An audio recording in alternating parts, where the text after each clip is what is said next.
सिरफिरे आशिक ने अपनी प्रेमिका का मर्डर करने के बाद उसकी लाश को अपने बेडरूम में दफन कर दिया था। कातिल की कहानी आपके रोंगटे खड़े कर देगी।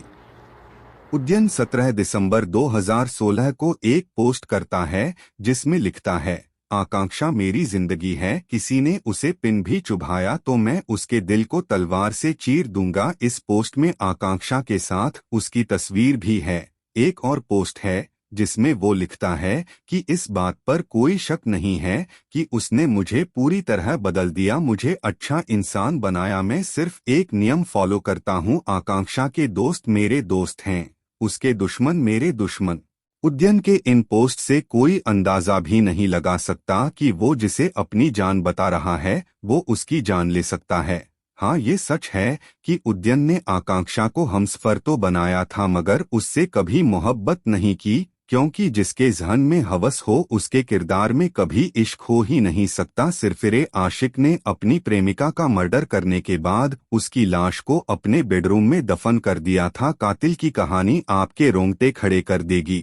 उद्यन कितना बेरहम था इसका अंदाजा इस बात से लगा पा जा सकता है कि उसने अपने सबसे करीबी 3 लोगों की हत्या की। माँ बाप के इकलौती औलाद उनकी मौत की वजह बनी, वहीं जिस गर्लफ्रेंड को वो बीवी बनाने का दावा करता था उसने उसे भी नहीं बख्शा। साल 2007 दोस्ती कब प्यार में बदल गई।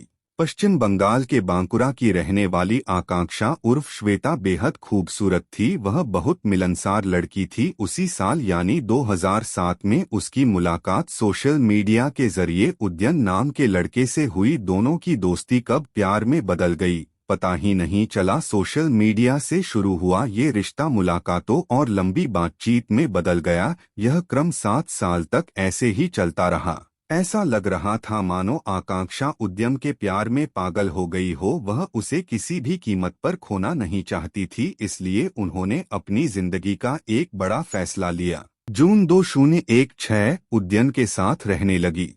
उस साल वह अपने परिवार से यह कहकर सीधे भोपाल उद्यन के पास आ गई कि उसे नौकरी मिल जाएगी। वहां वह साकेत नगर में उद्यन के साथ रहने लगी, लेकिन इस दौरान उसने अपने परिवार को बताया कि वह अमेरिका में काम कर रही है। उसकी बात से परिवार वाले खुश हुए। उन्हें लगा कि आकांक्षा ने बड़ी सफलता हासिल की है, लेकिन उन्हें इस बात का अंदाजा नहीं था कि उनकी बेटी के साथ क्या होने वाला है।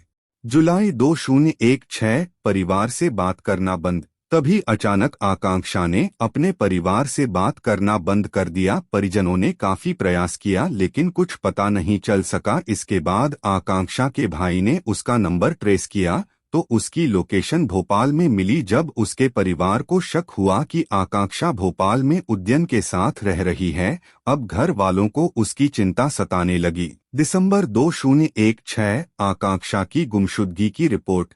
जब परिवार वाले हताश हो गए और उन्हें अपनी बेटी का कोई पता नहीं चला तो उन्होंने थाने जाकर आकांक्षा की गुमशुदगी की रिपोर्ट दर्ज कराई। पुलिस मामले की गंभीरता को समझ रही थी। बांकुरा पुलिस टीम तुरंत भोपाल आई लेकिन उन्हें कुछ नहीं मिला। फिर भोपाल पुलिस की मदद ली गई और जांच आगे बढ़ी तो पूरे मामले का सनसनीखेज खुलासा हुआ। आकांक्षा का शव बेडरूम में दफनाया गया था। जांच के दौरान पुलिस को पता चला कि उद्यन ने अपनी प्रेमिका आकांक्षा की हत्या कर दी है और उसके शव को अपने घर के बेडरूम में ही दफना दिया। ऊपर से फ्लोरिंग की गई थी। उनकी निशानदेही पर पुलिस ने शव के अवशेष बरामद कर लिए। 30 अप्रैल 2017 600 पन्नों की चार्जशीट कोर्ट में पेश। बांकुरा पुलिस ने 30 अप्रैल 2017 को आरोपी उद्यन के खिलाफ केस डायरी समेत करीब 600 पन्नों की चार्जशीट कोर्ट में पेश की थी। 19 गवाहों के बयान और तमाम सबूतों के आधार पर कोर्ट ने उसे दोषी पाया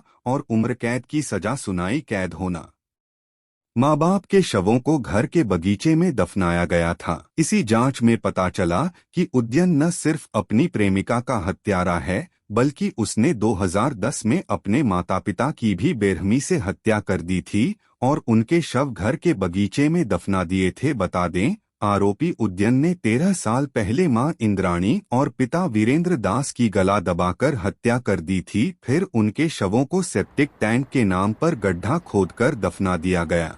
शुरुआत में पुलिस को लगा कि यह मामला आकांक्षा की हत्या तक ही सीमित है, लेकिन जब उनसे उनके माता पिता के बारे में पूछा गया तो वह ठीक से जवाब नहीं दे पाए। ऐसे में पुलिस को शक हुआ और फिर पूछताछ में उसने जो खुलासा किया उसने सभी को चौंका दिया। उन्होंने बताया कि मां इंद्राणी और पिता वीके दास की 2010 में हत्या कर दी गई थी और उनके शवों को रायपुर स्थित उनके घर के बगीचे में दफना दिया गया था। पहले उसने पुलिस से झूठ बोला था कि मां अमेरिका में रहती थी, जबकि पिता की बीमारी से मौत हो गई थी, जबकि उसने पहले मां और फिर पिता की हत्या कर दी थी। हत्या के बाद माँ बाप की पेंशन लेता रहा।